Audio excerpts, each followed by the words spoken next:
Yo mga idol, kumusta? Mandarigma Sports TV nga pala.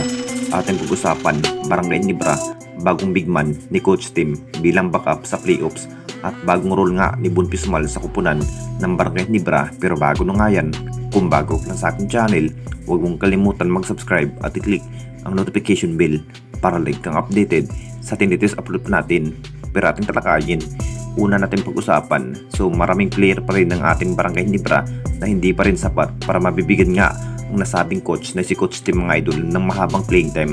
Habang tumatagal ang kupunan ng Barangay Nibra, mas kailangan pa rin ng isa pang bagong big man ng Barangay Nibra na mas bata kung sakaling magre-retiro na ang big man ng Barangay Nibra, partikular si Japet Aguilar at si Stan mga idol.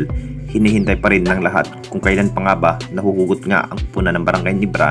Posibleng kunin na nga ba ito ang nasabing big man na si Justin Baltasar mga idol bilang backup sa kupunan ng Barangay Nibra para sa playoffs. Kaba pa rin ang pangyayari sa ating liga mga idol kung sino pa nga ba nakarapat dapat na magiging pasok nga sa semifinals. Talagang number 1 na nga ang kupunan ng SMB, Magnolia Hatchat ang makakaharap ng ating Barangay Nibra para sa quarterfinals mga idol. Masasabing mas madaling talunin nga ang kupunan ng Magnolia Chicken Templados mga idol. Kung maganda nga ang ipinikita sa laban ng ating Barangay Nibra, baka kunin na nga ba ito ang nasabing batang big man na si Justin Baltasar para magiging backup nga sa playoffs.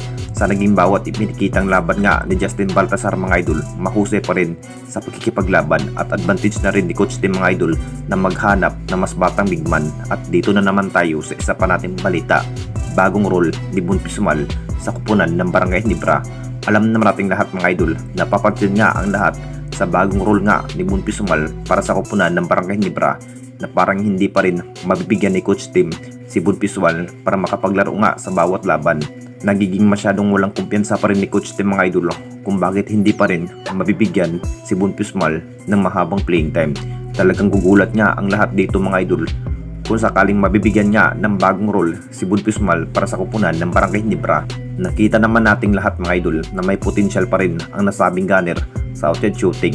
Talagang playing time lang talaga ang kulang kung bakit napapansin nga ang lahat kung bakit masyadong lumala nga matapos nakuha nga ng Barangay Nibra si Maverick Ahamisi at David Morel mga idol. Ito pa rin ang dahilan kung bakit madalas na ibangko na nga ang nasabing player na si Bon Pismal. Binibigyan na nga si Bon Pismal ng bagong role sa kupunan ng Barangay Nibra. Masasabing ito na nga ang bagong starting 5 para sa laban mga idol. Alam naman nating lahat sa bawat ipinikitang outside shooting na may kumpiyansa na nga si Coach Tim mga idol. Anong masasabi ninyo mga idol tungkol sa ating video? At yan lang ating topic mga idol.